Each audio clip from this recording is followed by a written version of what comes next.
ಜಿಲ್ಲೆಯಲ್ಲಿ ಬಾಲಕಾರ್ಮಿಕ ಪದ್ಧತಿಯಿಂದ ಸಂಪೂರ್ಣವಾಗಿ ನಿರ್ಮೂಲನೆ ಮಾಡಲು ಪರಿಣಾಮಕಾರಿ ಕಾರ್ಯಕ್ರಮಗಳನ್ನು ಆಯೋಜಿಸಬೇಕು.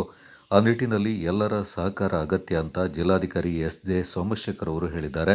ನಗರದ ಜಿಲ್ಲಾಧಿಕಾರಿಗಳ ಕಚೇರಿ ಸಭಾಂಗಣದಲ್ಲಿ ಗುರುವಾರ ನಡೆದ ಜಿಲ್ಲಾ ಬಾಲ ಕಾರ್ಮಿಕ ಯೋಜನಾ ಸೊಸೈಟಿಯ ಕಾರ್ಯಕಾರಿ ಸಮಿತಿ, ಜಿಲ್ಲಾ ಕಾರ್ಯಪಡೆ, ಸಲಹಾ ಸಮಿತಿ ಹಾಗೂ ಸರ್ವ ಸದಸ್ಯರ ಸಭೆ ಅಧ್ಯಕ್ಷತೆ ವಹಿಸಿ ಅವರು ಮಾತನಾಡಿದರು. ಕೊಡಗು ಜಿಲ್ಲೆಯಲ್ಲಿ ಇತ್ತೀಚಿನ ವರ್ಷಗಳಿಗೆ ಹೋಲಿಸಿದರೆ ಬಾಲಕಾರ್ಮಿಕರ ಸಂಖ್ಯೆಯಲ್ಲಿ ಗಣನೀಯ ಇಳಿಕೆಯಾಗಿದೆ. ಕಟ್ಟುನಿಟ್ಟಾದ ಕಾನೂನು ಜಾರಿ, ಶಾಲಾ ದಾಖಲಾತಿ ಹೆಚ್ಚಳ ಮತ್ತು ಸಾರ್ವಜನಿಕರಲ್ಲಿ ಮೂಡಿದ ಜಾಗೃತಿಯಿಂದಾಗಿ ಈ ಪಿಡುಗು ಕಡಿಮೆಯಾಗಲು ಸಾಧ್ಯವಾಗಿದೆ. ಆದರೂ ಗ್ರಾಮೀಣ ಪ್ರದೇಶಗಳಲ್ಲಿ ಸಣ್ಣ ಕೈಗಾರಿಕೆಗೆ ಹಾಗೂ ಹೋಟೆಲ್, ತೋಟ, ರೆಸಾರ್ಟ್ಗಳಿಗೆ ಅಧಿಕಾರಿಗಳು ದಿಢೀರ್ ಭೇಟಿ ನೀಡುವ ಮೂಲಕ ಸಂಪೂರ್ಣವಾಗಿ ನಿರ್ಮೂಲನೆಗೆ ಪಣ ತೊಡಬೇಕು. ಮಕ್ಕಳಿಂದ ದುಡಿಸಿಕೊಳ್ಳುವ ಪ್ರಕರಣಗಳು ಕಂಡುಬಂದಲ್ಲಿ ತಕ್ಷಣ ಕ್ರಮ ಕೈಗೊಳ್ಳಬೇಕೆಂದು ಸೂಚನೆ ನೀಡಿದರು.